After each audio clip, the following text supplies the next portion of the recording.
Listen, thanks very much for coming on. Thanks for having me. Another great person to bring on the show, and you've got an amazing story to tell. I came across you personally, obviously I grew up with your brother.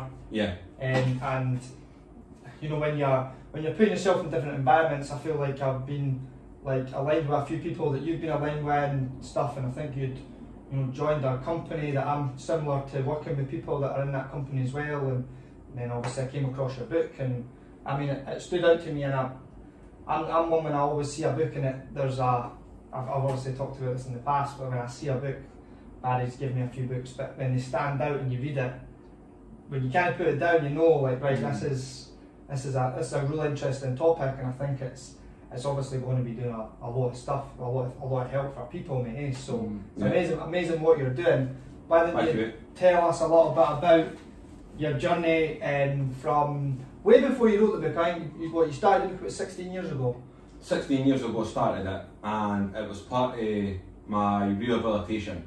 When I went to a counsellor, obviously being a heroin addict, and I was in amongst other drugs as well, I was struggling with depression, and they suggested that I start writing down how I feel. So I had nothing to lose. So I picked up pen and paper and started scribbling at night times when I was feeling sad, lonely, whatever. Started writing stuff down, and then I started getting lots of pages of paper that I'd been writing on. And then as the years passed, I let a couple of people read what I had been writing down. And it was actually those people that said, "Paul, you should write a book." And at the time, I just laughed it off. I was still struggling with drugs and stuff, and it was never a concept of me being an author or writing a book or anything. You know, I was just doing it for my own sanity, if you like. And then the more people that I let read all these bundles of paper, they say, everybody was saying it, you should write a book. So once I got clean of all the drugs, then and the thought of the army, joining the army came about. That was when I decided, it was actually just before I joined the army, that I thought, I'm going to write a book, and because I've been accepted into the army, I'm going to go to war. And my perception of a hero growing up as a kid was a soldier going to war and coming back and stuff. So heroin to hero. And as soon as I thought it, and I said it out loud, and I thought, you know, what a title, and that was years and years ago. Yeah.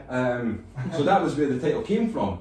And then obviously, through my journey in the army, I know this is simplifying it a little bit, but to get to the point of the book, was that, you know, when I broke my back, and that was just before my first tour to go to Afghanistan, and I thought that was a book that I'll not be able to finish the book, or I'll certainly not be able to have the title that, you know, because I'm not going to be a hero, because I've not been over to war. So then I was thinking, right, and I nearly burnt the book 3 times. Over the last few years, I've nearly burnt it. I said to the wife several times, I'm just going to burn it. It served its purpose and stuff. And then 5 months ago, you know, I sat up for 3 nights, never slept. 1 week over 3 nights, sat and wrote, went through everything else that I'd written, sort of pulled it all together. Fucking getting goosebumps already, man, I swear. And then I cried. It was actually my oldest brother, Kevin. Right. He was in Amsterdam with the coronavirus, and he was obviously a little bit depressed. He was stuck in that country, they wouldn't let him come home, and he was complaining about not being able to see my nieces. Right. And he was moaning about not seeing his nieces and stuff. And for me, I've got a daughter who I don't see, and she's 18 now. I've seen her for the first few years of her life, and I've seen her since I've been in the army, but me and the mum don't get on. So anyway, when I had this conversation between all my brothers, Kyle was in there as well, so was Mark. We were all in this WhatsApp group, and Kevin was moaning about not seeing my nieces and stuff, and I got upset and started crying, and I thought, like, why am I crying? And I sort of came to the realisation that I'd been super hard on myself for my whole life, and I shouldn't have ever been that hard on myself, but I was, and then I cried and I thought, like just do it, just write the book, you know, make her proud of you, and then it was like, right, what can I do? I can't just write a book and put it out there.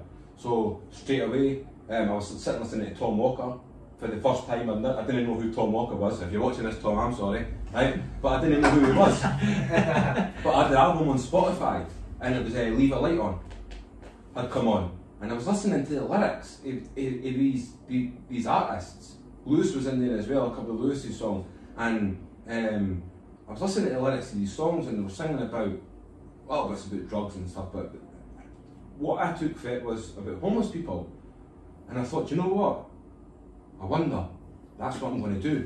I'll donate all the profits for the book to homelessness in Scotland, and then I don't know what happened 5 months ago. Something special happened, like the day I stopped heroin, like that. Something special happened, and I thought, business plan. So I got the paper, and I'm writing down this business plan of how to abolish homelessness in Scotland. Many people have tried it and failed, so it was a bold claim, but I didn't care. So I've written down this big huge business plan, containers, solar panels, you know, working obviously with addiction problems that homeless people suffer from. Aye. I can help there, and I was so excited, you know, just to help, to be able to help. And I thought obviously the book's going to be a start, just the tip of the iceberg. Yeah. But I'll get the message out that I'm coming, I'm here, and this is what I'm doing. So I picked up the phone, spoke to some high-ranking people in the army, ex-army, but they still have all the connections. And I spoke to him on the phone and said, "Hiya, sir." He said, "How are you doing?" I said, "I'm good, sir. I've wrote a book and I'm going to abolish homelessness in Scotland." I says, "Come again, Paul." And I says, "Honestly, sir, I mean it." I'm not kidding on, and he's laughing. And he says, "Paul, have you any idea how many people have tried that and failed?" And I says, "I know, sir, but does that mean that I shouldn't try?" And he said, "Do you know what, Paul, you're right. It doesn't mean you shouldn't try." And I says, "Can you help me?" He says, "Well, leave it with me." Right, so that was a way back at the start. That was like the first night, second night when this all came around. And that's what I got for, generally for the first few months. It's a bold claim, it's impossible, you can't do it, and it sort of like a negativity. They thought they were being realists by saying that I can't do something, can't follow my dreams and stuff, but the way I interpreted it was, it's just negative, and I shouldn't listen. Don't listen, because they just try to stop you on your journey and your goal to do it. So I used to, like, a lot of people who I served under, you know, when they would say to me, "It's not realistic though, Paul, is it?" And I'd be like, "It is, sir. It is. Watch me. I'm going to do it." So obviously I got the book edited. I got a professional editor to edit, and then I thought, I phoned up the publishing companies. Obviously, in amongst this pandemic, they're all closed. I sent out hundreds of emails telling them about the book, help me. It's all for homelessness in Scotland. Never got anything back. And when I started picking up the phone, "Paul, have you any idea how long it takes to publish a book?" And I was like, "No, are you going to tell me?" They says, "Right, well, realistically, you're looking at 6 months to 2 years. I says, "No." I says, "That's 6 months to 2 years. I says, "People are going to be dying on the streets this winter." I says, 2 years' time. I says, "How many people are going to have died in the next 2 years because it's snowed in Scotland and they've not got sleeping bags at the very least?" So I had this big debate with these publishers, right? And they're like, "Well, I mean, your only alternative, Paul, is to self-publish." And I says, "If I self-publish, how quickly can I get my book out there?" And he says, "Relatively, like maybe within a week." Right, okay, thank you. Came off the phone, got my wife to help me. On the internet, blah blah blah, Amazon, right? Amazon will publish the book, and I had to wait about a week to get the book back from the editor, right? When she sent it back, I uploaded it onto Amazon, and then 28 hours, I sat up for the 20 hours, right? Honestly, right? As soon as it got uploaded to Amazon, I got a message from Amazon saying 72 hours, Paul, thank you very much. So Brilliant. I was going to be up for that 72 hours, right? Because honestly, it was constantly on Amazon. Heroin to hero, nothing there. Heroin to hero, nothing there. 28 hours, 4 o'clock in the morning, heroin to hero. Boom, it was there. $12.99. What was that feeling like? Amazing. Aye. I was like, wow. Like, I ran up the stairs at 4 in the morning. Such a cool feeling, like I was See it. Aye. I bounced up the stair. Steph, my wife. Steph. She went, babe, what's wrong? I says, my book's on Amazon. I got her up. She got her to come down the stairs. I says, honestly, look. And I was on the laptop and I says, look, Heroin, that's my book. And I was like, right, I'm going back to my bed. I went, right, okay, so I sat up. And that was it. I went straight on the social media. Did you buy about 50 copies just for you? Just like I never bought any. Right? I never bought any copies. But once it went live, one old friend for Craig and Tinney, he bought it. And I grew up with him. And YCT was obviously the gang that I jumped around with when I was younger. He was in the YCT. So Young Craigie team. Young Craigie Toonland. Toonland. So he's bought the book on ebook. Oh. Right? Because at this point you couldn't get a paperback, it was only on ebook. That's how it could be available after 20 hours. So he bought on ebook, and for that whole night, he sat up the whole night and read the book. But what he was doing was he started reading the book, and the first chapter he's texting me, no way man, you've mentioned Craig and Tinney, no way man. Right, and I'm sitting doing other things, and the phone goes again, he's like, no way man, you mentioned YCT, you're a legend, blah blah blah, no way man. And he's like, honestly, I can't wait. I said, we need to spread the word on Craig and Tinney, we need to get a reunion. I was like, of course mate, go to sleep, you can finish the book tomorrow. And he's like, no, that's me, I'm hooked on it and I'm reading it right now. So for that whole morning, constant, about a dozen messages or more for him, and he was the very first person to buy it, and it felt amazing. Like a running commentary, what's happening? Yeah, that somebody had bought a book that I'd written and they were enjoying it. Yeah. Because I wasn't sure how it was going to come across, because basically it's just straight from my head into paper. So I don't know how it was going to come across. Right. But then thankfully, I'm selling copies of the book every day for the last 5 months, and the feedback that I'm getting, strangely, some of the people, it's funny to them, right? Because they say to me, Paul, did you write that book? And I'll say, of course I wrote it. Are you sure? And I'm like, what do you mean? I'm not sure. But it was really good. Right? And I'm like, but what do you mean though? I didn't know how to take that. I didn't think that's a compliment, that's maybe an insult, is it not? This is like for friends and stuff. That's your mates for you. And I'm like, no, honestly though, it is really good. And I was like, well, thanks very much.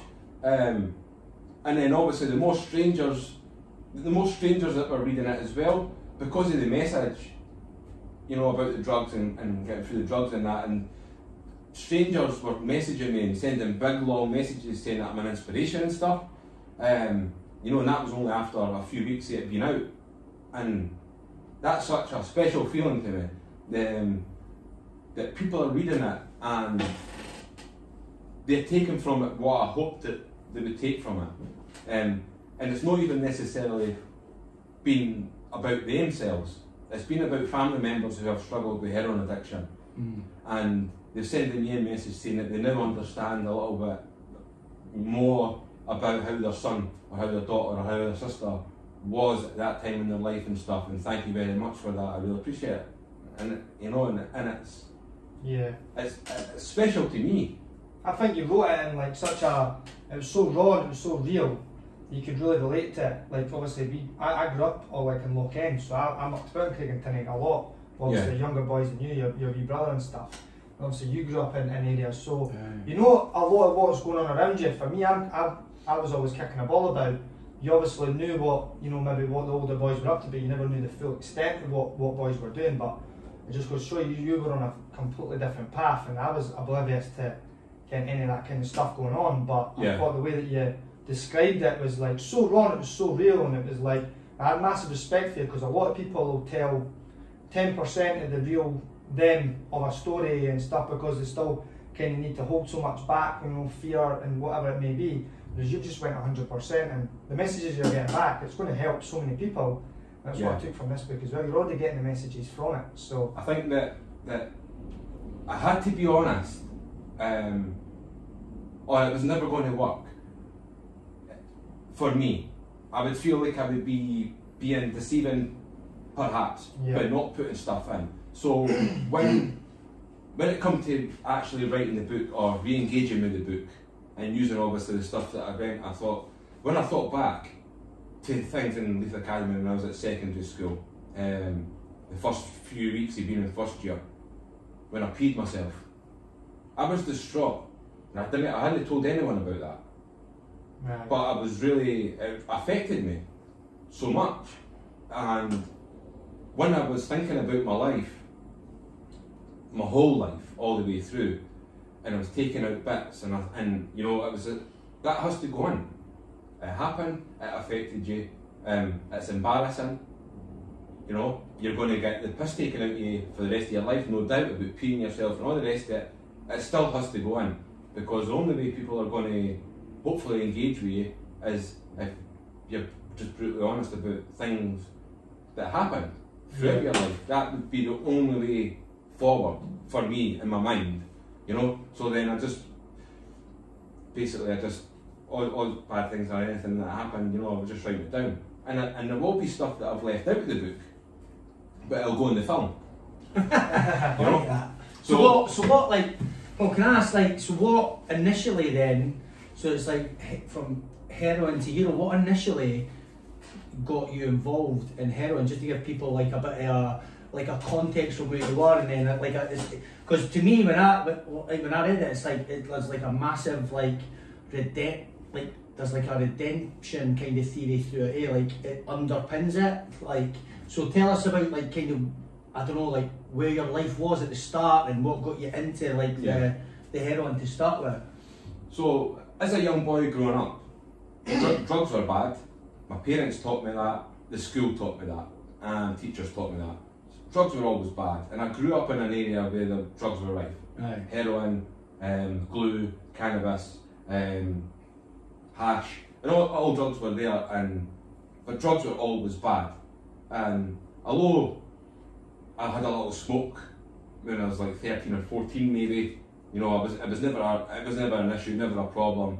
And when I hit 18, I was a boy racer. Right, I loved cars, and I had this fancy black XR3, and I used to cut around up the town and stuff, nightclubs, music down, tooting at the girls. That was my life every night. The 17th birthday, you know, that was my whole life. And my friends stopped coming in for me. They would come in for me every night because I had the best car. I mind that saying, man, coming for his. Coming in for me, right? But they stopped coming in for me. They stopped saying they're getting paranoid about it. They stopped coming in, like, my friends stopped ringing the buzzer. And we hadn't had a falling out or anything. And we used to often go down to Portobello Promenade and sit the promenade in the cars, right? And after a couple of nights, I was like, what's going on? So I jumped in the car, I went down to the beach, and they were all sitting there, crammed into this crappy wee Fiesta. And I pulled up alongside them, and they ignored me. I hadn't fallen out with anyone, so I couldn't understand. And that was when I seen my first flash of tinfoil. Totally naive, I had no idea what the foil was, what it was, I had no idea, right? I just seen it, and I thought, what are they doing? And then I seen like the silver tube. I had no idea. Eventually one of them got out, came into my car, and I says, what are they doing? And they said, chasing the dragon. And I laughed and says, what's that? I didn't know what it was. And what's chasing the dragon? And he said, heroin. And I went, you kidding? And he said, no. So I was like, no way. So at that point, they were my friends, and they were my only friends really, so I didn't want to be on my own. At that point, I just didn't want to be on my own, so I allowed them to come into my car, and I used to take them up to get the heroin, up Nidri and Bingham and stuff. I used to take them up every night. They would get the heroin, and I would let them chase the dragon in the back of my car. The smell was horrendous, right? It was horrible, but I would let them do it because they were my friends. Then for 2 weeks that happened. Every night, 2 weeks, I was going and getting the heroin, taking them there. And then I had a big massive argument with my mum. And I remember that night, I slammed the door as I was leaving. I was just angry, jumped in the car, went down picked him up, went and got heroin, went back to the promenade, sat in the promenade, they were smoking. Every night, since the first night, here Paul, here Paul, here Paul. They were trying to entice me to take it, and I was like, no danger, I'm not touching that. Right, heroin kills, so why would, like, and then for whatever moment, weakness at that point, I had this big argument, I was angry, and I was like, Kim, what, just give me it. What did I do? And they said, right, well, that brown blob in the foil, you don't ever touch that with the thing, and when I burn it down, all the smoke that comes off, you need to soak that through the silver tube, right, so then, you know, we've done it, and then I inhaled it, and I felt sick, I felt strange, like I felt like I was going green, it just felt horrible. The smell, the taste, it was horrendous. I opened the car door, I went and lay on the concrete at the promenade, lay on my back. Everything was spinning a little bit. Strangely enough, I remember a tibble and a bee. First memory that there was a bee flying around, and I had a tibble, I think, for my head. And I was just lying there. And then I got back up, went back in the car, and I done it again. Again, made me feel sick. And I kept continuing, because they were continually smoking it anyway, I was still taking them up every night to get it. Then every night going in, I was smoking it with them. Then obviously I had to start contributing, and that's what they were working, my money, right? So I had to start paying and stuff, and obviously I was a mode of transport for them. So as the weeks went by, you know, to be honest, I didn't think I really focused on anything, and that's what heroin is good for. Heroin takes away all emotions. You didn't think about your family, you didn't think about arguments that you have, you didn't think about people you've lost, you didn't think about pain, mental pain. It helps with physical pain. You know, so I was taking this drug that, you know, I didn't really understand what, you know, the side effects of doing it. I just knew that I was feeling ill, and that feeling of illness started to start to subside the more I was doing it.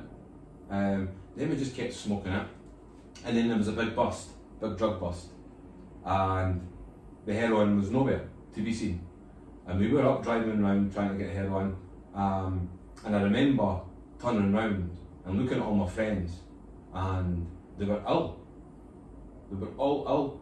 They were all complaining about having stomach cramps, the sweat was dripping off their faces, they were dripping through their nose, they were complaining, they were shivering and stuff, and I says, like, I felt a wee bit rubbish, felt a wee bit crap myself, right? But then I was saying to them, like, what's wrong with you? They're saying, like, we need to get a bag of heroin, now. And I was like, that's because they were feeling that because you couldn't get any. Right, okay. So that was their first realisation they were addicted to heroin. And because I was 2 weeks behind them, they had been doing it for 2 weeks and I hadn't been doing it. That's why my symptoms weren't as severe. That should have been a telltale point then for me to stop. Because I could see the pain that they were in, and I never. And that was your outload. That I should have. At that point, it was clear to see the pain they were in, and I should have been like, well, I'm lucky now because I was 2 weeks behind them. I can get out now and no be in so much pain. Because I'm thinking about that, and all right, but that should have been my outlook there, and I should have done that. Because they were in so much pain, we continued to drive around for another 8 hours, banging on the doors, banging on the windows, making phone calls, sending texts, like, and then eventually we got heroin. And then we had a party in the car. Put the music on, Boggie, put the music on, turn it up. And everybody was dancing and singing along to the songs and all that. And I was like, looking at it, I was like, this is crazy. Like, what's going on? And it was all because we had these bags of heroin. We went back down the road, got the tinfoil out, everybody started smoking the heroin, myself included. Then we were all drooling 10, 15 minutes later, 20 minutes later, we were all drooling in the car. Everybody was out for the count. What looked like asleep, but you're not actually asleep. You're gouching. You're awake, but your eyes are closed. You'll drool, often from the side of your mouth. You don't realise it's just like a muscle. You know, your muscles are so relaxed, everything just gives way. Right. And we were out, and then the drug dealers came back out with all the heroin every night again. And then it was, not sure how long it was, definitely at least a month past, taking it again every night. And then there was another drug bust. And then we went up again to try and get it. And then that was my first time to realise what they were experiencing that time. I was getting horrendous stomach cramps, shivers, my eyes were watering, I was getting a migraine. It was horrible, you know, it was just the most horrible feeling in the world at the time, and again we just had to go around to get the drug. Eventually we didn't wait as long that time to get it, eventually we did get it. And that feeling of being cold, my whole body was cold, and I was shivering, and all this pain, physical pain. And I remember getting my bag of heroin, and I remember getting the tin foil out and setting it all up, and getting my tutor and everything, and putting it on the foil, taking the lighter, and inhaling it. It was just warmth. I was warm, instant. You know, it just come over, all the pain just went away, instantly. So yeah, it's all in it's the mindset. It's like the minute that you know, like when you say, "Oh, your mate's having a party," it's like 1 minute they didn't think they're getting it, and everyone's they're getting it. They might not even taking it yet, but already they're changed into a better mood, and that's the quick effect of your mind. How much it can change you so quickly. Definitely. Just so because we knew we had it physically. Right. You know, we hadn't even started smoking it yet, but everybody was so happy, and that seemed to be that was a regular occurrence when we were in the car.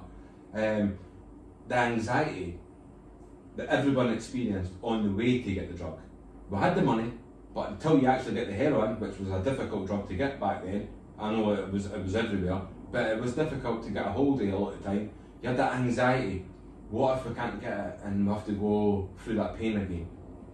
You know? So that anxiety would make you worse as well. Aye. Your mind would make you worse because you're thinking, right, if he's not got any, and he's not got any, we're going to be going cold turkey tonight. Oh, not like that's going to be hell on earth again. I can't cope with this. So that anxiety was there every single time before we would go and get it, and then the relief that we would have, that we would experience when we got the heroin, was amazing. We've got it now, right? We know it's not going to be long. It's in the pipeline. We're going to be able to take the drug soon. And right? even though you've not actually like taken it yet, there's that whole shift there. It just shows how powerful like the mind and body actually is. You go for, you can still be physically withdrawn for heroin, and you're having a party and happy and smiling before you've even taken the drug, just because you know you have the drug and you're going to be able to take it. And that was the story of my life, really. You know, every time going and getting it, I would wake up, money. Yeah. So how long did that period of your life last? 7 years. 7 years ago. Yeah, so for 18 to 25, Aye. that was when drugs had taken my life, effectively, you know. Through, it was 5 years, was really just heroin. Although I did dabble with other drugs, but then methadone. You know, I went to the doctor and I got put on this methadone prescription, and with the methadone, this is the way that I explain it, and I say methadone is worse than heroin, and this is because it's technically just, well, from what I know, it's just a replacement. It's a substitute for it. Aye. So what I know about it, if I smoked heroin now, in 8 hours' time, I would need more heroin. If I took methadone now, in 24 hours' time, that's when I would need my methadone again. So that's how I gauge the strength of this chemical man-made drug that the government are using to combat heroin use. Mm-hmm. So in my eyes, for me personally, methadone is worse because it's stronger and it has very similar side effects, and so probably some more added on as well. It's a chemical man-made drug, and it's not good. But when I was taking methadone, if you give a heroin addict who's not ready to stop, right, a prescription of methadone, there's only two things that are going to happen.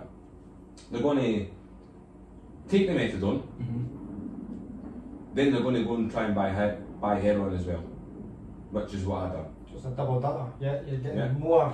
Like a zombie I was.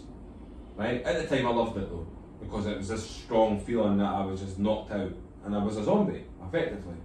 Or they're going to sell their prescription to fund the heroin habit.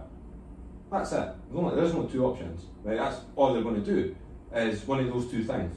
So when I first got my prescription of methadone, I would take it in the chemist, because I was on supervised. I had to take it in front of the chemist. So I would take my methadone, and then a few hours later when I'm back in amongst my friends, they're going up for bags of heroin. Oh, get me one. You know, so I was taking both drugs. You know, and that was a really bad, obviously a bad thing to do. It's like you said, double done it. So in terms of pharmaceuticals, right, we bit off topic but not too far.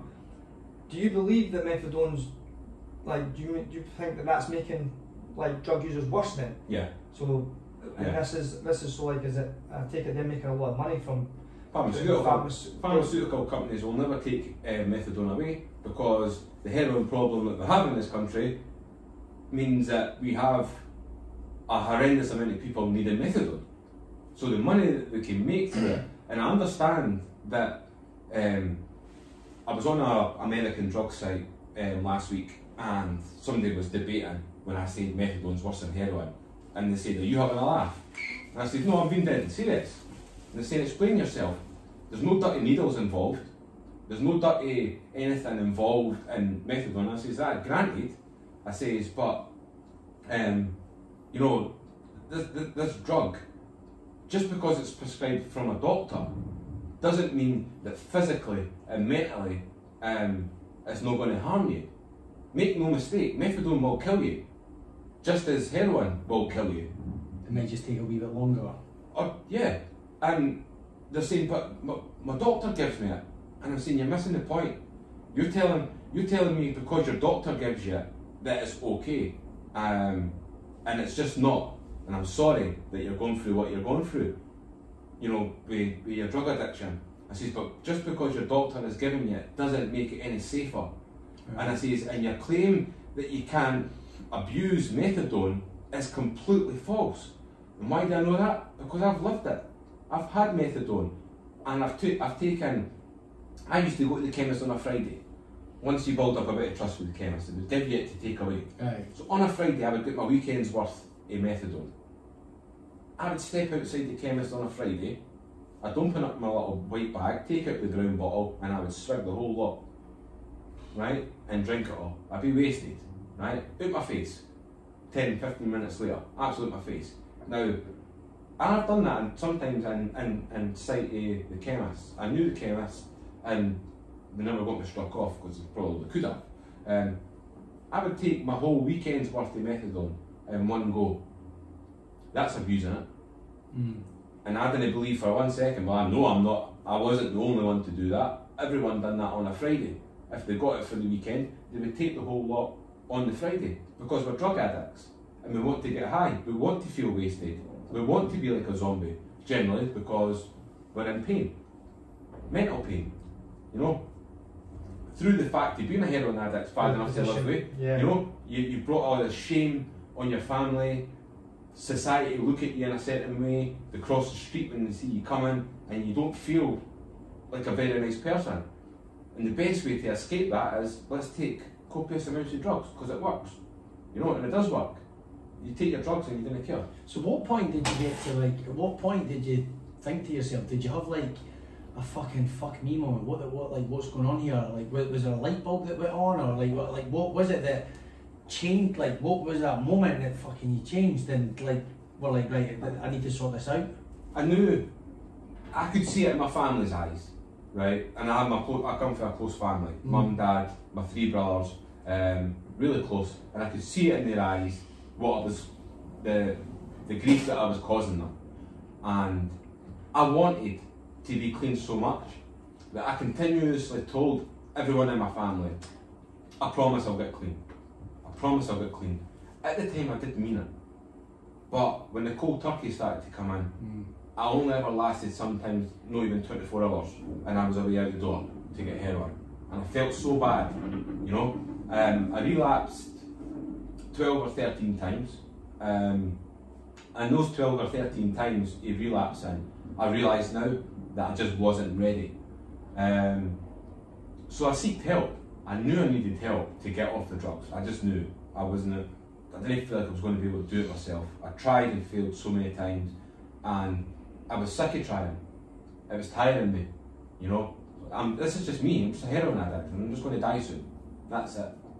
And as hard as it is for my family, I can't seem to be able to do anything about it. So, Sirenians, I got an email. Somebody put me onto Sirenians. It's a charity that deal with certain things like homelessness and drug abuse and stuff like that. I went into Eastleigh Road Stadium, in the offices there, spoke to a woman called Chris. She was a lovely woman, and took me for an interview for an hour. And then after, she says, "Paul, we'd love to have you on the course." So the following week I went back, I think it was a month or something for the course. I went on the course, and we went down to Bigger for a week in this big huge mansion. And there was this, Lou Tice his name is, he's an American doctor, and he had this big folder that we all got issued, and it was a couple £100 it would have been for this folder, and it had a DVD with a video, and we sat in this room for a week, like at school, you know, with the DVD on, and he was talking about the mind, and about how you make the choices in your own life, and how you can change all this sort of stuff, and they went into depth, and so much I disregarded. I didn't know then, but I was just deflecting it. Like, that doesn't apply to me. I can't relate to it, so I'm not taking it in. And then I came home from that course, and still nothing had really changed. I didn't think anything had changed. They're talking about your conscious, your subconscious, and your creative subconscious, and how your creative subconscious works and stuff. And I'd learnt that sort of stuff. Why are you laughing? No, because it's exactly the kind of stuff that we study. Yeah, you love it. Like, so big on that. then on Kyle's birthday, the morning of Kyle's birthday, I woke up and I had all my drugs on the table like that. Every morning I would have them. I would make a cold cup of tea, no cold, lukewarm, so I could take my tablets quicker. And at that point I was on all sorts of tablets, antidepressants and everything. And I remember getting up on Kyle's birthday, walking through, putting the kettle on, making a cup of tea, and rather than going sitting down and starting to swallow my tablets, something was different. And I had a big mirror above the fireplace. And I was like, right, something's different. I walked up to the mirror and I put my nose on the mirror. I'm going to have to swear here because it did happen. I did swear out, so apologies. Swear, man, go for it. The mirror. I put my nose up in the mirror and I looked in my eyes, right into my eyes, and says, "Don't fucking ask for any more drugs because you're not getting any." Wow, these goosebumps, the size of golf balls, all on my feet and everything. I've never seen goosebumps on my feet. My whole body was just covered in these goosebumps. I've done it. I couldn't believe it. I still had heroin in my system from the night before. Oh, man, I'd done it. And I was like, "Mum, Dad, my brothers, Kevin, Mark, I need to tell everyone." And I was like, you can't, because they're not going to believe you. They're not going to believe you. Because you'd said it so many times before. The boy who cried wolf. Yeah. So I was like, I can't believe this. Wow, I can't believe it. Right. So I finished my cup of tea, I sat down, put the telly on, sat and looked at all the drugs on the table, right, and I thought, right, cold turkey's not started yet, because still had the drugs from the night before. Cold turkey's not set in yet, well, let's see. So, and I was so happy and excited that maybe a couple of hours after, started getting bad stomach cramps, started sweating, and I'm sitting there laughing. I was like, I'm going cold turkey, this is horrible. but I was on my own, right? I was at the flat on my own. Right, and I'm sitting in the flat and I'm thinking, this is amazing. This is amazing. I've done it. I've done it. I can't even understand how I've done it, but I've done it. My mind. I've got control of my mind. What did I do? What's the first thing I want to do? Ever. Stop being a heroin addict. Boom. Like that. Done it. And I was like, no way am I going to be able to like explain to anyone that this is even possible, because I'll get locked up. They'll section me if I try and explain this to anyone. So just prove it. Just prove it.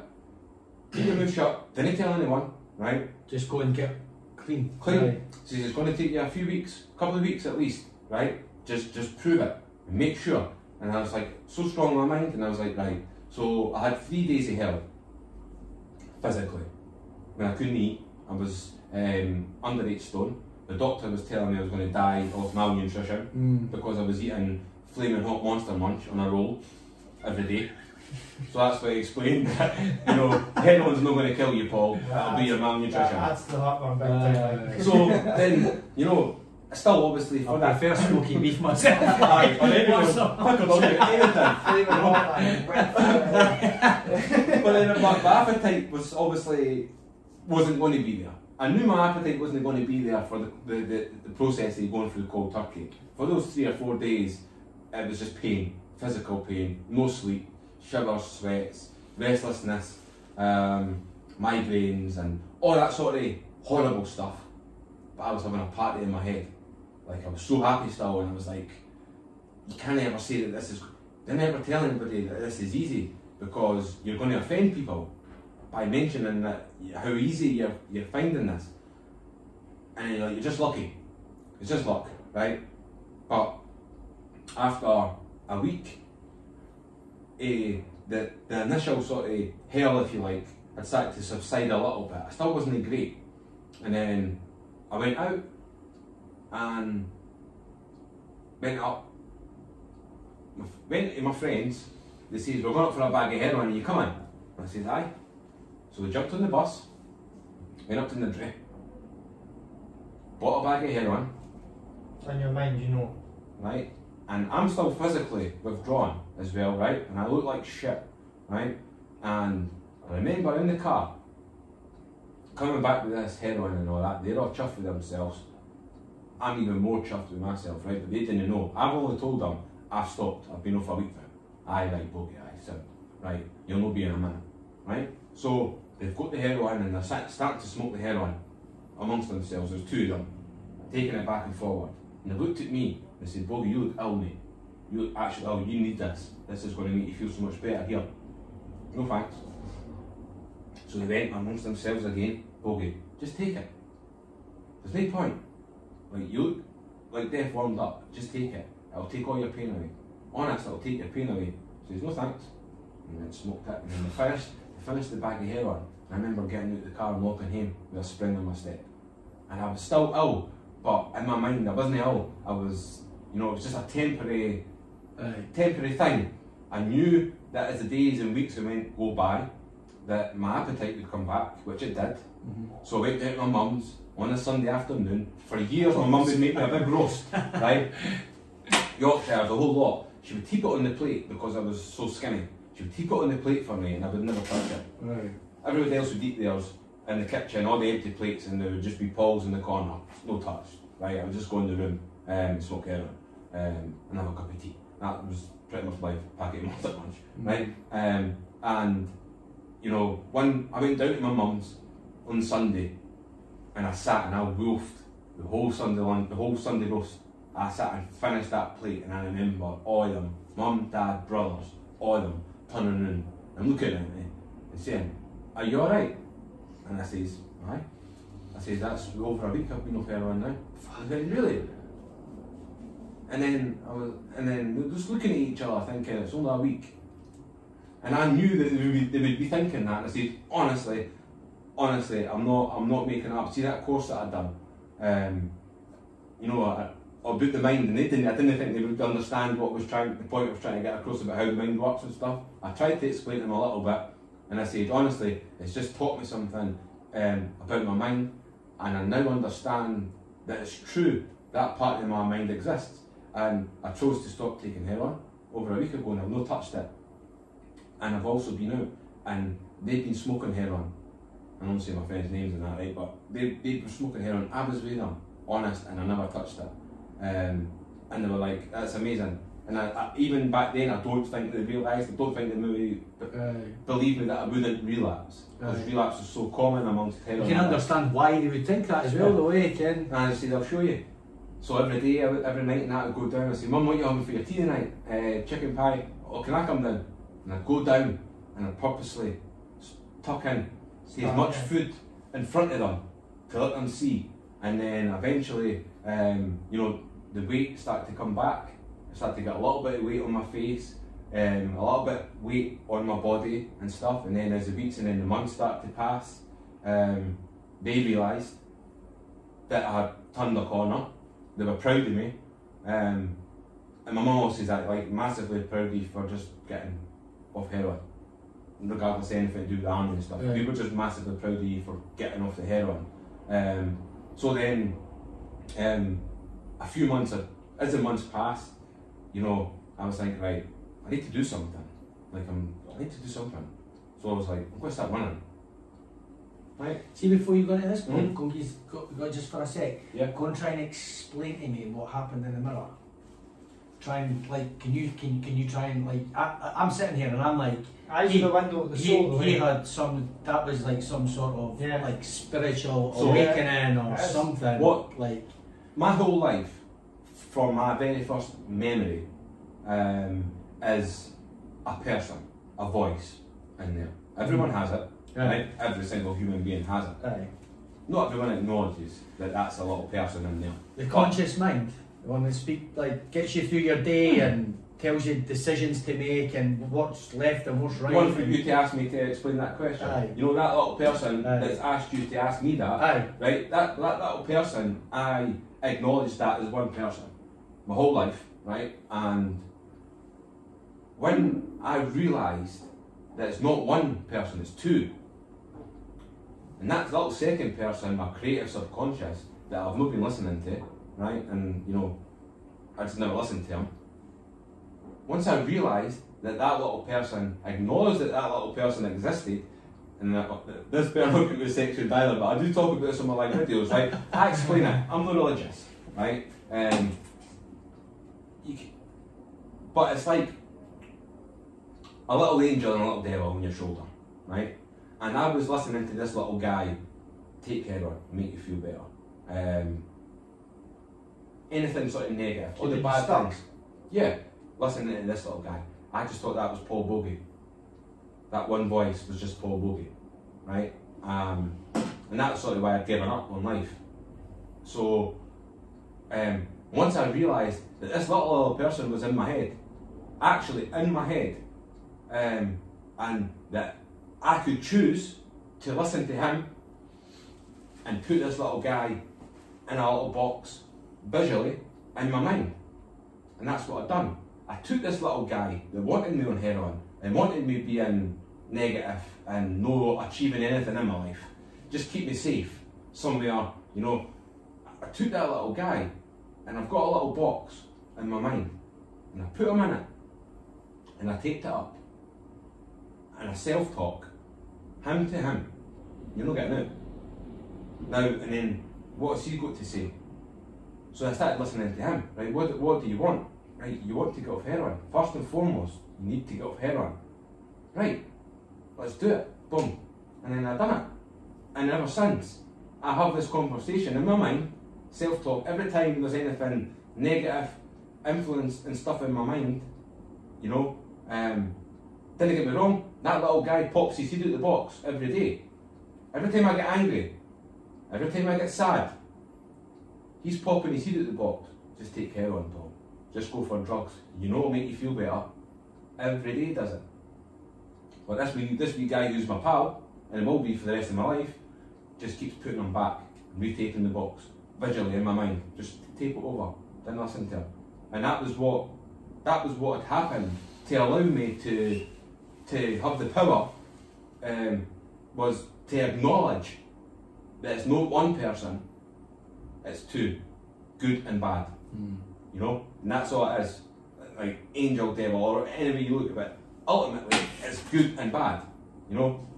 You know what I thought of when you said that? Like the first thing that popped in my mind, honestly, when you said that, I was like, fuck me, man, that is like so, like, I was just like in awe there. But what I thought of was like in the Matrix when Neo is with Morpheus, and Morpheus is like, right, take this pill to like, or do you want to go back? Like that was like, it seems like that was like the beginning of your like some sort of awakening to your like purpose in life. Control. You have complete control of your mind in a positive sense. Right. It was like a switch, is like you knew, and because you made the decision.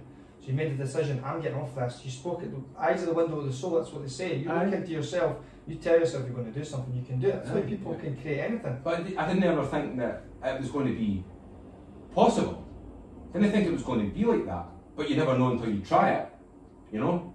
So whatever had changed that morning, you know, whether, you know, I'd been thinking about it or I dreamt something or whatever it was, that morning I knew something was different. I just felt different. And I think that I'd started to acknowledge that little person was there, the little, you know, that could change my whole life, but not just change my life to stop taking heroin, could change my whole life to be a soldier, be fit, you know, take up boxing, all these positive influences, write a book, you know, direct a film, you know, all these sorts of things that I have achieved and I will achieve, and no one will ever crush my dreams, because he'll not let me. He'll not let anybody else crush my dreams, and he'll not let me crush my dreams, and he'll not let that wee arsehole that's in the box ever come out and say, do you know what, give up, because you just want to go back on heroin. I know you want to go back on heroin, it'll make your life much better. He'll always be there. But the only way to prevent that is you have to acknowledge that that part of your mind's there that will try and cause you to be negative. You know, once you, certainly for addicts and people that are in pain and stuff, it's more obvious for me to explain to those people. World champion boxers and stuff, they didn't have that issue.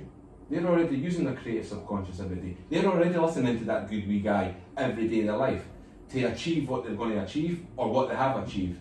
You know, they didn't have to be a world champion boxer or runner or snooker player or footballer. They just have to believe that it's a dream that's possible and every day work towards it. Whether they achieve it or not is irrelevant. You know, their mind is allowing them to push out to go and try and achieve it. You know, and then, so they're already using that part of their mind. But the addicts don't. They use that other part of their mind that's safe to be on drugs. And drugs take away the pain, the mental pain, whether you've had trauma for your youth or, you know, and it takes that pain away. And that side of your mind, you know, if you allow that to take over your life, then there's only one thing that's going to happen, you know. Depression's going to set in, for a start, and potentially suicide, like for me, you know. Yeah, and it's funny that you say that because I think I listened to something the other week there, and it was Matthew McConaughey, the actor. He was saying that we've all got two wolves, a good wolf and a bad wolf, like you're saying, a good and a bad. And it's like what wolf will win? The one you feed the most. If you feed the fear, you feed the anxiety, you feed all that kind of stuff, that's the one that will kill you or eat you. Yeah. If you feed the other one, the good one, you know, then that's what's going to come back. That'll eat the bad wolf. Yeah, and that's a massive, massive message for the world, but more so for addicts and people that are struggling. That's an amazing message, and that the wolf, when you feed it, like messages like that should be rammed in these people's throats, and they should be everyone. As your message, mate, was amazing. And it came from what was the charity? Because it's definitely came from that charity. Silence. When you went down to Bigger, so for anybody from that place, it's just like that. Just to me, just says like that was like your spirit, your soul just coming out there and being Yeah. like, no, I'm fucking I'm not doing this life anymore. enough, I've had enough. I am like, and I think change can happen like that. I think it can happen in like an instant. Yeah. Some people it's over the course of time, but I think some Yeah. people can just have that. No, that's it, done. Well, see, Finished. last night, Barry, right, I done a live video, and I was a qualified peer support worker after I left the army, because I wanted to be a drug counsellor and help people, right? Which would be an obvious thing for someone like myself to do. So, when I was a peer support worker, and I was in doing this course, a lot of the time on the course, the people that were taking the course were sitting listening to me and writing notes. And I'm on the course to learn. Right. But because they knew my past, they were writing stuff from me. When it come to time of dealing with alcoholics and heroin addicts and stuff, they told me I'm not allowed to mention what I've just said to you. I'm not allowed. Oh, really? Yeah, and it's not the first time. I've been on a few courses with Help for Heroes, Prince's Trust, working in the young ones, and I was not allowed to mention what I've just mentioned to you. The reason being is that they told me that not everyone is going to be able to do it like what you've done it, Paul, so don't mention it. And I was like, right, okay, and it made me angry. Right. Because I don't believe that I'm that special, that I'm the only human being on planet Earth that can happen to. So if there is other people out there that maybe by hearing my story realise themselves, then I feel like I should be allowed to get the message out to everyone, the whole world, right? That's what I believe, and I'll never stop believing that. I understand it isn't going to work for everyone, and some other people will have to taper off. Right. So my live videos that I'm doing on Facebook every night, I'm telling people the way that I done it, right?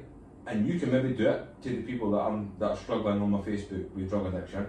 You can maybe do it. Acknowledge that that little person's there, and maybe you may be able just to turn off your drug addiction like that and go the cold turkey like what I done. However, if that little person isn't there for you, there is an alternative, which is tapering your drugs off.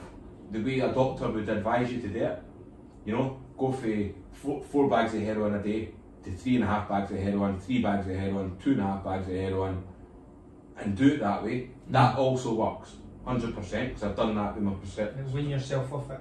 Yeah, that also works. But the point that I will make to any doctor that I ever sit in front of again is that, or any specialist, any drug counsellor or anything like that, is that, no disrespect to them, a lot of them, but a lot of them read it in a textbook. I've lived it, and I've experienced it. So I don't need a textbook to tell me about my life. And if basically that's all I'm doing, is I'm just opening my life up to everyone. Life experience You've is so embodied hard. it, yeah, you've embodied it, man. And it's definitely Experienced it. possible for anyone. You know, anyone to actually acknowledge that their mind is that powerful, that it can work in such a way where you can break an addiction like that.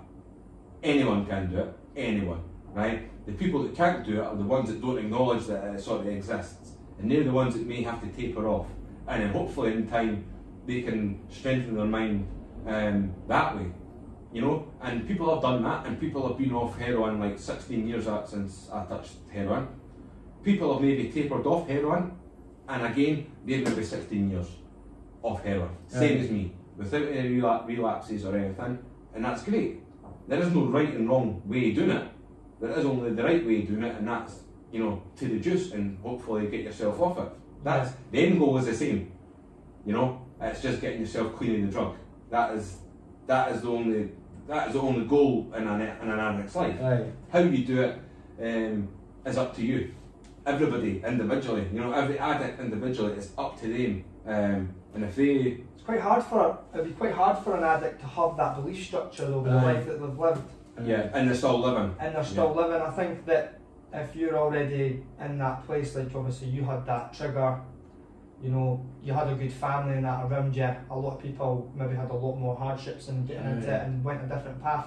So to create that belief structure out of nothing takes a great inner strength, but messages like the ones we're talking about today could maybe. That was like that was meant to happen to you, like Aye. that was meant that moment in the mirror was meant to happen to set you up on the journey you've been on now to like you've got to fucking keep going with this, man. Yeah. You've got to keep going with this, and like you talked about fucking making a movie and that, like I can totally see that. Yeah. I can picture that image of you talking about as being like a proper defining moment in a movie. Like I could proper like. That's what the director says. You could proper see that. That's like the moment where you're like, fucking hell, man, that happened, Ken. I've got 15 actors. I've got 2 directors and a film producer.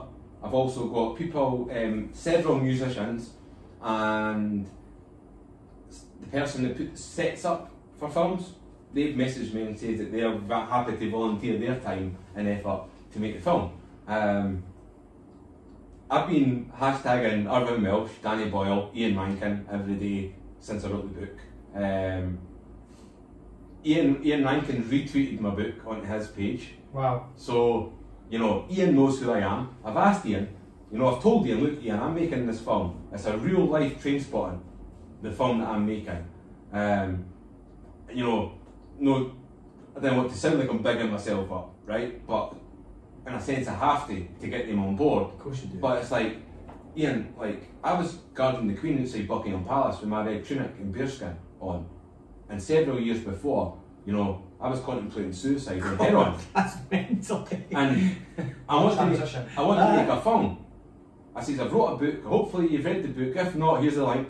Right? And I sent the link over and he retweeted it, right? And it's like, the more I think about it myself, the more I talk about it like you guys and other podcasts and on the radio and on my live videos every night, and the more people say like about the film, like how many people are down and out that much that they're contemplating suicide because they've had enough in life, and turn it around to a point where they join the army and stand outside Buckingham Palace doing that. There can't be many people exist. There may be some, but there can't be many people exist. And then to donate all the profits of the film to homelessness in Scotland, as well as the book, I can do some good. I know I can. I know I can save lives. So what's your knowledge on homelessness now? What's the numbers at and stuff? Do you know? No. And do you One's too many in my opinion. Yeah. And that's I did want to go into it, Daryl, and start doing all the research of the numbers and stuff. But I think it would just it's just sad. It makes me sad. I just know that there's too many. There's a country that have just done it. I think it's Finland or Iceland have just eradicated homelessness. Right. They've just done it. So there might be a blueprint. There might be something there. Yeah. Find out how they've done it in terms of infrastructure, because that's where it's going to come from. Yeah. And like you're saying with pharmaceuticals and stuff and keeping people on drugs and that path that people get involved in drugs, obviously there's loads of different types of homelessness, but if it's not coming from, but everyone needs to be on board. Really, so you're trying to plant that seed, that message into so many different areas. So see something like that, man. This is where sometimes I think that we've got it wrong, eh? Like, so I agree. One person sleeping on the streets is like just way too many, right? But then, and I think to myself, to me, it's pretty simple. It's like, right, so now I'm not saying that stuff like the trams and that shouldn't have got built, right? I'm not, but like there's empty buildings in Edinburgh and that. I'm sure there's like tons of empty buildings, right? Yeah. Mm-hmm. So like, what, like why not like the money that was for the trams? Build houses. Why not put like build houses for like homeless people? Because surely homelessness is more important You could build than a homelessness. set of trams. But I'm not saying it's wrong because I didn't like it's all to do with tourism and that. So I'm not. But I didn't understand how in this day and age people are homeless. Like because there's so much money in Forgotten. that going about. I just didn't understand how people still about this though, can't didn't get they? a roof over their head. And It's people who like, make more money, all they think about is making more money, and they're not investing or donating the money into the right things. They're donating money in ways that they're going to maybe get something else back in the future. It's always about getting that something more. Whereas if you look at, like you say, the amount of money that it costs to build, like Akon the singer built a whole massive community in Africa with money that he had earned straight from and I think Jay-Z's done it as well. He's built a water supply and all that in Africa. Like, so these things can happen. It's just finding the people that actually want to help. Aye. The people tell themselves that they want to help. a lot of people are in a position where they really want to help but can't because they don't have the financial backing or the contacts. Yeah, But it's exactly. these people that have the money that think, do you know what? I'm set. I don't need that other 100 million sitting there. Or the people that there is billionaires out there like. They ain't a billion. So we've got 4. They ain't 1 billion. It's not even about 3 billion. Like, do you know what I mean? Like, this is going to be massive, and it's believing. We need to believe that it can happen. Eh? So I contacted my vision for abolishing homelessness, which obviously is a bold claim to anyone, right? But it's achievable. But then so is like trying to put a man on the moon and that, eh? And they Yeah. built like shuttles and all that. So like everything starts for like a thought in your head. Everything is like about us, buildings, anything that's like it's all starts in there. So I think you can genuinely So achieve these it. Like container companies, I've started messaging them. I've told them who I am. I've told them that I'm trying to generate enough money through the sale of my book to be able to afford. I've asked them for free, right? These companies. I say they put up a video on Facebook, right? And I messaged them and I says, private message them and I says, I want them all. That was it. Thanks very much, Paul Boggie. Sent it. And he sent a message back saying, Paul, what do you mean exactly? He says, every single container that you have, I want them. I says, if you can donate them, that would be amazing. If you can't, how much did they cost? So they gave me the pricing. I explained, they said, what is it you want to do with them? And I says, I want to help the homeless people in Scotland. And I think with these containers, they're like building blocks for Lego, right? Where you can create communities, because you can put them on top of each other. You can take groups from society, families. You know, families maybe necessarily didn't want to be in amongst sort of other people, they want to be on their own. You have the ability to do that with these. You can pick them up and drop them anywhere. Then all you need is tradesmen, which I also have, happy to volunteer, welders, joiners, carpet fitters, electricians, plumbers. They've messaged me and says, Paul, when you get up and running, we're there and we're in with you, and we'll make these places not just habitable, but you know, nice places for these homeless families and homeless people, veterans and elderly, everybody that needs it. We'll make it nice for them, and you can scatter them all over Scotland, right? But first of all, I need land, and this is where the stumbling blocks come in a little bit, as I need land to be able to put these containers on. Now, you can't just take a family that has nothing, put them into a container, you know, and make it all nice and stuff. What are they going to do? You know, how are they going to heat? How are they going to heat when every winter it's going to snow in Scotland, mostly? What are they going to do? They're probably going to still die because it's that cold. So through the book as well, I'm wanting to, again, I'll be asking for donations. Solar panel companies, you know of it. Solar panel companies, I'm asking them to either donate or give me a massive discount on solar panels. If you put solar panels up over these containers, obviously high enough so they don't get stolen and all the rest of it, right? Because there'll obviously be a security risk as well. But solar power would enable to keep these people warm in the winter, and that's a no-brainer for me. It's just common sense to me. And it's better for the economy. aye. Right? They don't need gas bills, they don't need electricity bills. The sun will provide the power that they need to be warm and to have a telly on, to have a radio on, to charge their phone. Then you have to think, well, what do they want to do? They want to work. They obviously want to work, but they want to feed themselves. Allotments, fishing. You know, if you put them in an area where there is an area where there is fish, and it's like, if I give you a fish, you can feed you and your family for a day. But if I give you a fishing rod and I teach you how to fish, you can feed your family for the rest of your life. You know, and that's what I want to do. Not necessarily with fishing, even with just allotments. We can grow all of our own produce, you know, potatoes, whatever it is, whatever the ground surrounding the container, Aye. whether it be peas, beans, fruit, potatoes, doesn't matter what it is, grow it. The homeless community would take what they need on a daily basis, they can sell the rest to supermarkets or whatever, and then they can generate some money to be able to have an income. Once they have an income, they have a fixed abode. So they can go and start looking for jobs because they have a fixed abode. You know, they can't do that now on the street. You know, but they have an option to generate money themselves as well. The thing is, it's the year 2020. There's so much opportunity out there right now for so many different people. So, and then the homeless people as well. You know, I want to work with them with addiction. That's where my heart is. I want to work with people with addiction, and I want to help people with addiction. What better people make drug counsellors, right? Than people that have suffered in their life and turned their life around, right? What better? There isn't any better people in my, you know, to me, there isn't any better people to work with other addicts than people who were addicts and turned their life around and are living a much better, happier life.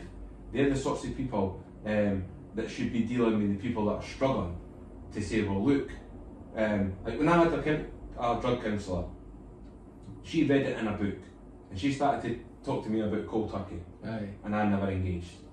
Right? I sat there for an hour, just talking at me, never engaged anything. Then I met Francis at Turning Point down Leith, and I got put onto him. First thing he says to me in the first sentence was, "Hiya Paul, I'm 8 years. I've been clean off heroin for 8 years." And straight away in my mind, wait, what? Heroin kills everyone. My mum and dad tell me heroin, the teachers tell me heroin killed. How are you still alive? So straight away my mind engaged with him when he started to talk to me about cold turkey. I've been there, Paul. And straight away, and I would listen to what he was saying. Aye. And I think that would work. That would work over the whole scale. Would be that if you could get enough people clean off the drug for enough time, that these people could start to counsel the people who are struggling now and are going to continue to struggle. These sorts of people could take. So I agree with that massively. It's like in any aspect of life, you're after that kind of like mentor, somebody who's been through the experience before. And have you read Russell Brand's book? No. He's obviously been I don't know how much of an addict he was, but it's really interesting. And he then went through it and became a mentor to people and all that. So I totally agree with that. It works. Nobody better than to learn off than somebody who's been through the experience that you're going through. Yeah, they're going to relate to. They're going to relate to you. Aye. Well, you just said it yourself. You don't listen to people that preach to you that haven't experienced what you've experienced. Aye, No, so exactly. you're not going to have any no respect for them, but you can't respect somebody that's not been in that environment. No. Aye, exactly. You Aye. can't read it in a textbook about cold turkey. There's no any amount of pages in a book that can explain to you the feeling of cold turkey. You know, the only way is to physically experience it. If you're unfortunate enough in your life to have experienced it, you know, everybody would agree that you can't. Every single one of those people would agree that you can't put it into words. You know, There's some sort of feeling. training, I would imagine, that, you know, phrases and Aye. things, and I think that some sort of special ways of coaching people, and maybe having the knowledge or having working with so many people that have experienced it and learning their stories to then be qualified to then maybe help others. You know, that then people like that could maybe be, or people that were maybe around or mad drug scene and they didn't go down that route. You know, they'd have an inner strength to see what happened to maybe friends and loved ones around them, but as well. So there maybe is other people that could be qualified, but in terms of I know for me, obviously going on different journeys, I think sometimes the universe sends the right person for you as well. Or this is maybe a big reason why you're on this journey and this path man, yourself. to me, it sounds like it's your. It sounds like that's your purpose, man. I think Destiny. Aye, big time. I'm a big believer that everything happens to you for a reason, and you whatever challenges you overcome in your life or are faced with, you've got to take the lessons from them to then pass it on to other people. I don't know if you agree with that or not, but it sounds to me that you're on that, you suffered and then you've came through it, and now you need to use what you went through to try and make other people's lives a bit better. So I have to believe that. Aye. Because, you know, when I broke my back in the army, and my parents came to visit me in Newcastle. Is that the car crash? The car crash, right? They told me that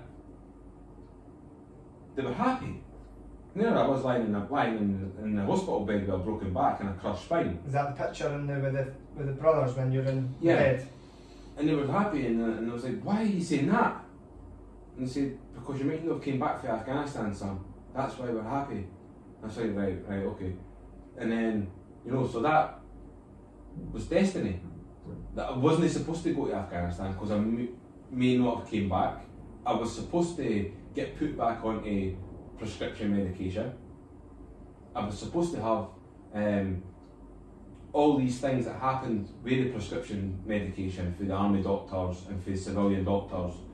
These battles with gabapentin, nortriptyline, amitriptyline, pregabalin, tramadol, cocodamol, dihydrocodeines, all these sorts of drugs that I was on after the army, that these doctors and spinal specialists and all these specialists, all these white coats, dozens and dozens of them, Paul, your back is done, right? Your spine is crushed. Without surgery, you are going to be on tablets for the rest of your life. You have to accept it. You're not going to be able to be a soldier. You're just going to have to accept that you're going to be on these tablets. We understand you were a heroin addict in the past, and a lot of these tablets are opiate medications and stuff. You're going to have to deal with it as best you can. Right. So, I'd given up. I'd accepted it. That what these doctors were telling me was true. So, for the last 10 years, I've been on all these tablets every day, and I'd given up. I'd given up again. I didn't realise that that's what had been happening, but I'd started to give up. I'd accepted what the doctors had told me, the spinal specialists had told me, I just accepted it. And every day I would take the tablets. When I take the tablets, what happens? I get a done off of the tablets. What's the done of the tablets like? It's like taking heroin, right? So there's me. I often say I went full circle. It feels like army was just a dream. That whole period of being clean, right, and achieving in my life was just a dream. Because here I am back again now, on all these tablets, addicted to them, and that was a horrible feeling. And I accepted it. And then 5 months ago, when whatever happened again, something very special in my life happened, and 5 months ago? Yeah. So what was that happened? So it was the night that I wrote the book, right? Uploaded it. I re-educated myself about my mind. This wee guy again, right? Started to listen to him. This wee guy was out the box. I didn't even realise. He was cutting into my mind. Because the doctors had told me that I just had to give up. I was on the tablets and that's it. So I let him out the box, not even being aware. Just general day-to-day life and all that, and just glass is half empty all the time now. My back's sore. I feel all these side effects. I feel like I'm done with these tablets. I'm addicted to them. All this negative, blah blah blah. Self-pity. It wasn't my fault that I broke my back, and look at me, why has this happened? And I'm an addict again. Maybe I'm just destined to be a drug addict. Maybe that's what life's meant for me. And then when I realised that he was out the box, I was like, wait a minute, right. I didn't want to say to anybody, because I am in a lot of pain every day, physically, and I can't do anything about that. So I didn't want to say. I started doing live videos and so on, just keep it to myself. So I started to taper off. I was on 8 strong tablets a day from my back, and I tapered off. I went from 8 to 6, felt no different. Then from 6, the following day, 5.5, 5, 4.5. And then when I got below 4, I started getting excited now, right? Wait a minute, I'm less than 4 tablets a day. Shit, my back doesn't feel any worse. Right, keep going. So after the next week, kept snapping my tablets in 2, snapping them. Just reducing it again, Reducing, till I got to take in half a cocodamol a day, right? And it was a mind thing, right? Because I was still taking this half a day, I was obviously still an addict. Until I could get rid of that half a tablet, I was still going to be an addict. And then the next few days, when I stopped, and I said to Steph, said to my wife, I never really told her, I kept it a secret, because I thought that I might not be able to do it if the pain got too much. I didn't want to say, babe, I'm going to stop my tablets. and then leave myself in limbo in absolute excruciating pain. So I got down to that last one for a couple of days and that, and then I says, I'm off on my tablets by the way, darling. She went, what? I says, I didn't take any tablets. She went, no way. I went, none. I says, no. I says, over the last couple of weeks, I says, I've been just taking less and less and less. And I says, and I'm off them now. She went, how's your back? No different. No different whatsoever. When was that, 5 months ago? Mm-hmm. Right. You know, so that, well, it's 4.5 months now. And is that where, this has started to kick in, the books, you've sold a few copies and it's like... So that I finished the book first. I wrote the book first. Right. And I think once I was writing the book, because I was re-engaging with the stuff that I'd learned about my mind, I was re-educating myself as I was writing it. Right. Thinking, wait a minute, you know what's going on here with regards to your addiction. You know what's going on. The person that's allowing you to take these tablets is you. And you're taking them for the addiction. You're not necessarily taking them for the pain. Why are you doing that, Paul? Self-talking in my mind, why are you doing that? You're better than that now, come on. Right, get off the tablets. And then the other guy saying, but your back will be sore, you need them, right? And I'm not, let's find out. Because the only one way to find out is to try it. This is me self-talking in my mind here, right? There's only one way to do it is to find out, I'm going to try it. So I went, right, I'm doing it. And just tapered off. And I was like, my back's not in it. How's my back not really sore? Like, it's still sore, but it's no worse than what it was when I was on the tablets. And it's like, this addiction, this problem that you have with addiction, this addictive personality, right, well, you can't fix that. You have to swap the addiction. Simple as that. Find another addiction, right? Because you've been there with the heroin, and then if you didn't find fitness as a replacement for your addictive personality, you know, I might have went on to play chess, badminton, or whatever my addiction is, but to replace that addiction with a good addiction is the way to do it. So, you know, I thought, right, well, that's what I need to do. Find a new addiction, something that consumes me. Right. A good one. What's a good one? Saving lives. What's more important in my life, personally, what's more important in my life than saving lives, right? And I thought, right, all profits in the book will go to homelessness. And you'll start there, and you start from the bottom, right? And if nobody else helps you, you'll be doing it and you'll do it yourself. But people will help you, and someday will come out and they'll buy 2 million copies of your book at full price, and they'll generate you enough money to get you all the container ships, to get you the solar panels, to get you all the infrastructure that you need to start building from the bottom up. Rather than all these charities, the money's coming in, 5 million comes in. No names will be mentioned. 27%. There's some worse. I've had notifications in the last few weeks there's worse than this. But the one I read, 27%. If you give me £10, right? There's where your homeless charity, Paul. £10. £2.70 makes it to the homeless person. Oh, I thought you were going to say the other way around it. There's a lot of stuff. £2.70 of that £10 makes it there, because they've got gas, they've got electricity, they've got fuel costs, they've got this and they've got that. But do you know more importantly than all that, and this is the stuff that pisses me off more than anything, I'm not going to swear, these idiots, right, that are taking £500,000 salary a year and more from the charity, right, for sending a few emails. That's wrong. That's morally wrong for a charity. I understand people say, aye, but charity is a business. I get that they're going to have gas and electricity for that, you know, to have a building, to make all that work. I acknowledge that. But to take £500,000... What do you think would be a fair wage for somebody to start a charity that makes so much money? Like, in terms of, like, do you know what I mean? Like, it's a tough one, because if they're turning over so much money, and I'm not agreeing with that kind of money, that's massive money. If you're in it for the charity, you probably wouldn't take that kind of money. Yeah, totally. Right? I don't, yeah. Do you know what I mean? So it's, but then you need to be... You need to live a life. Yeah, you've got a family yourself. As well, and you've created this amazing thing. Yeah. You should be rewarded for what you create. Yeah.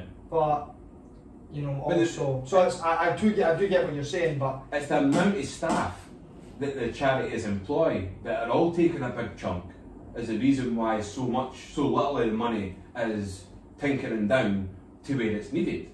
You know, this whole,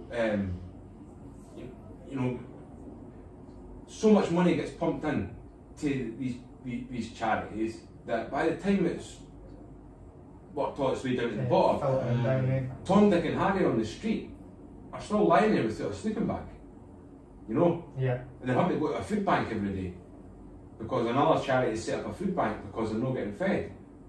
And again, it's finances, it's money. We're a wealthy country. Everything is in this day and age. You know, it's a wealthy country that we live in.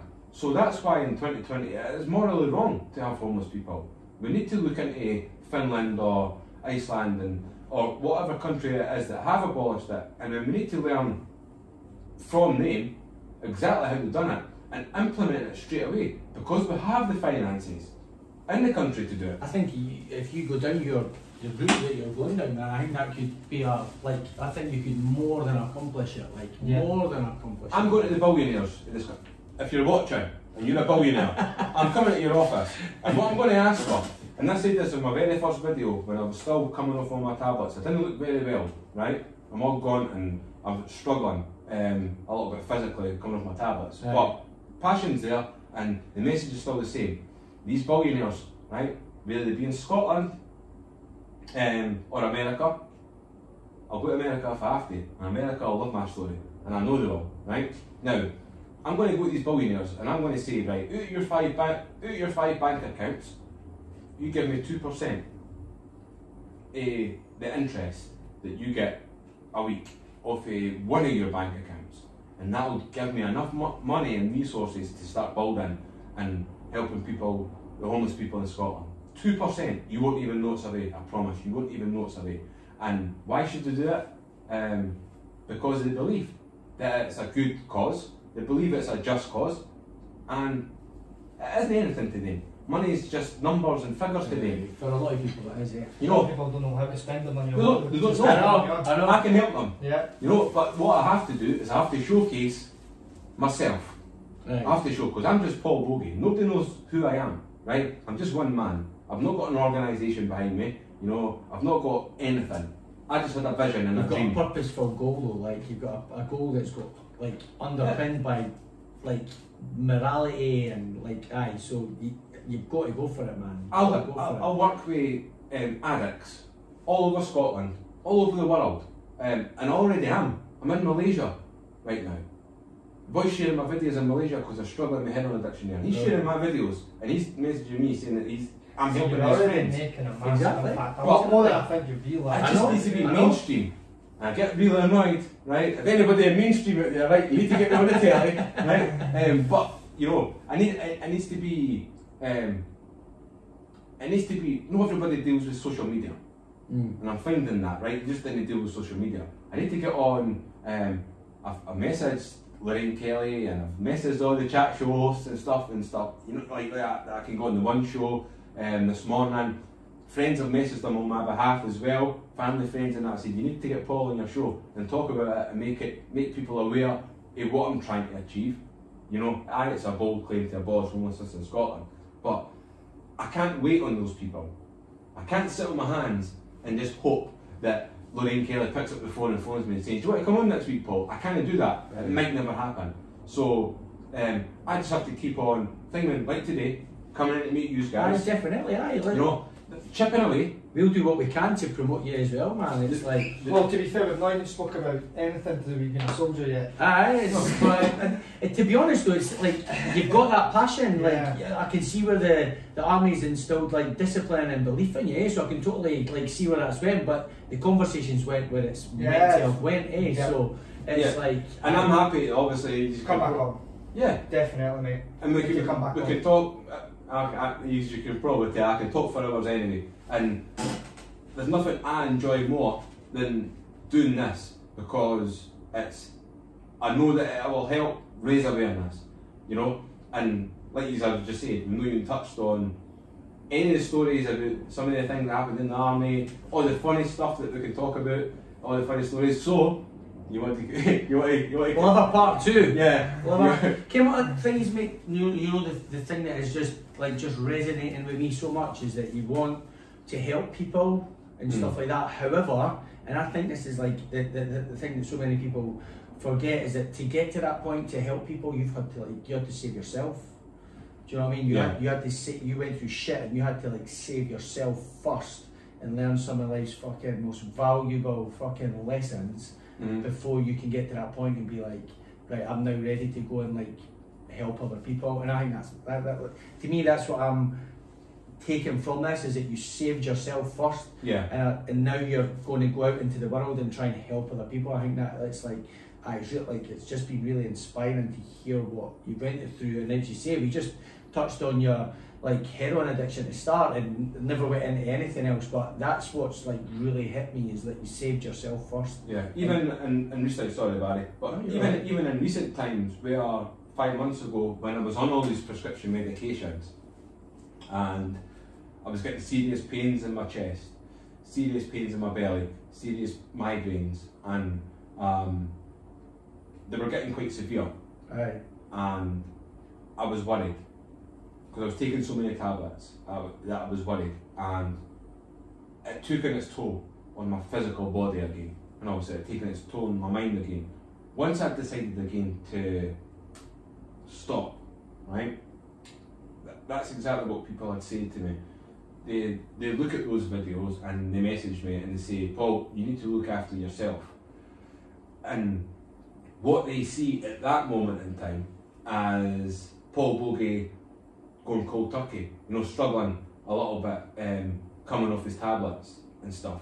And I wasn't well because physically it had taken its toll, So I wasn't looking after myself for 10 years. It's obviously going to have an effect somewhere. And the pains that my physical body were getting. But the amount of people that messaged me saying, look after yourself. You look like you need to sleep. Like you say, you have to look after yourself, and that'll enable you to be able to help other people. And it's like, yeah, I am. No, I am. I promise, I am.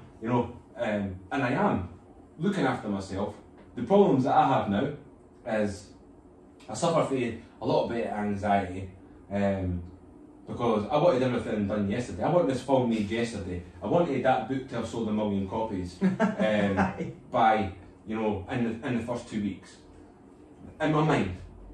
Right, so I'm putting this pressure on myself all the time, and I'm also excited at the prospect of directing my own film, maybe even starring in it, right? Who knows, right? I'm excited, and because of that excitement, I do struggle to sleep a little bit at night, but it's different. I've suffered with sleeping problems my whole life. Predominantly it's been because I'm down and out. I'm negative. I'm worrying about stuff that I've done. I'm worried about everything, bad things, negative things and all that, and it keeps me awake. Now, I flipped the coin, I can't sleep because I'm bloody like, I can't wait for tomorrow. I'm bouncing into bed in the morning and I'm like, right, podcast today, come on, let's go. Right, Ken, I'm on the radio, I've got another podcast, I've got this, or Billy Lockett's messaged me, Callum Beatty's messaged me, and it's that excitement that I'm getting every night is preventing me from sleeping. And I've got a bottle of sleeping tablets and my tryptamines at the side of my bed, right? And it's like, are you taunting me? I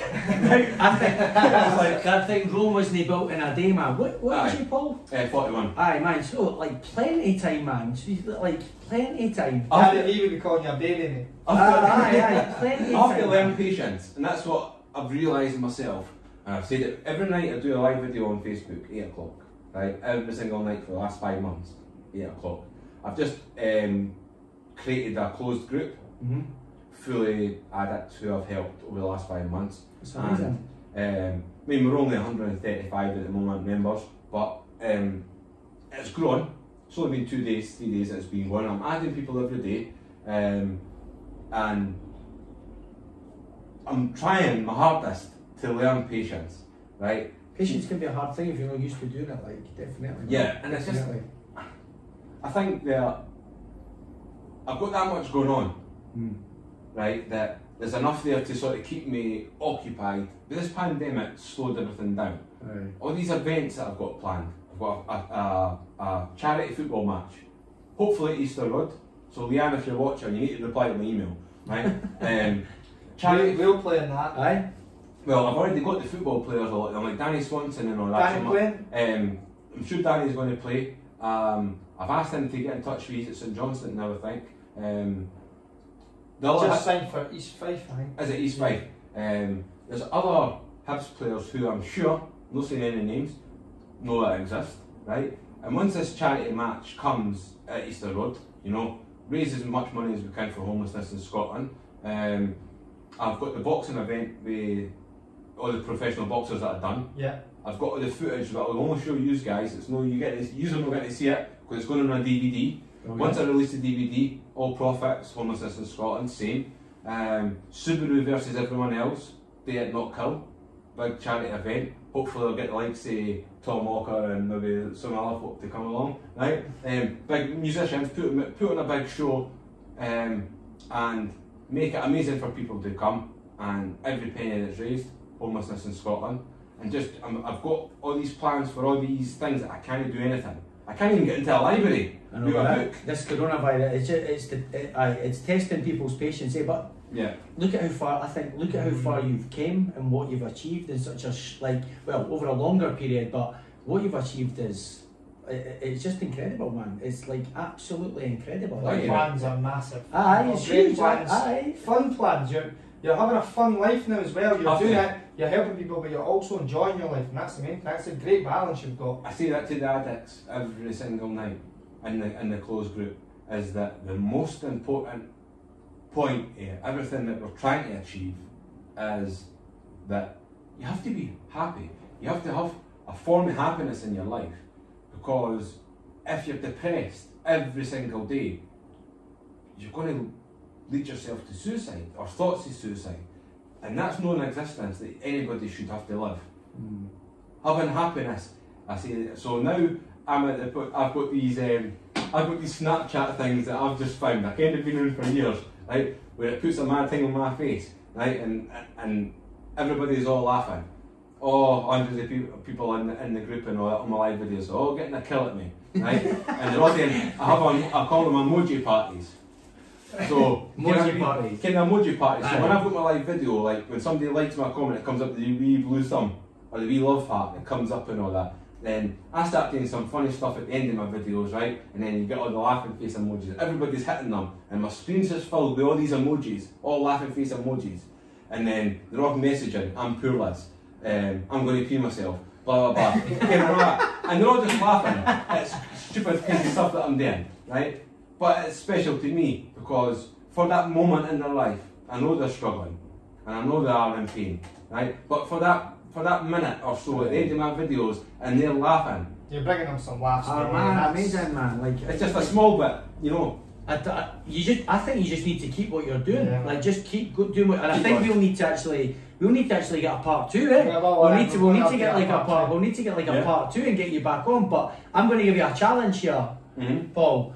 Like so, I'm going to get you to in under a minute, right? I want you to look into the camera, promote your book, and tell and say to addicts a positive message, just for anybody that is struggling with addiction now, right. And bearing in mind what you've been through, what advice would you give them? Right. Well, go closer. In under a minute. Under a minute. Is there a clock? Can you have to get that? You've got a clock on me. Right, wait a minute. So you've got to promote your book. Right. Remember, all proceeds are going to homelessness. Is that the minute started? Yes. Right, go. Right. Hello, I'm Paul Boggie, author of Heroin to Hero. This is my book that I've written about my life on drugs, namely heroin, and I'm donating all profits to homelessness in Scotland. For all you addicts out there who are struggling and don't believe that it's possible to kick that habit of heroin addiction or methadone addiction, actually any addiction, any drugs, and you believe that it's not possible to break that addiction and live a happier, better life, I am living proof that it is the case and you can do it. So yeah, I know that's less than a minute, so I'll keep, will that be 30 seconds? 45. 15 left, 15 left, Paul. You know, if you're watching this and you don't already have me on Facebook and you're intrigued to find out how I broke my addiction and how I'm already helping other addicts, you're more than welcome to come onto my Facebook. I've got hours and hours of videos talking about how to break addiction. You know, boredom, loneliness, all that sort of stuff that people who are addicts suffer from. It's all there, and there's more to come, so everyone's welcome, right? If you're struggling and you're looking for guidance, I'm your man, Paul Boggie. I was going to say Paul Boggie, that's a wrap, but I didn't think that would be appropriate. Paul Boggie, well done, mate. Thanks very much. Pleasure, man. Thank you. Your energy is actually infectious, man. Amazing Good. job. Thank you. So folks, just for everybody, Paul Boggie, Heroin to Hero, all proceeds go to trying to get rid of homelessness in Scotland. Have a read, inspiring read, and an inspiring man, and we'll meet. I think this could go on like a part 2 and a part 3. Why don't we do a competition for this book?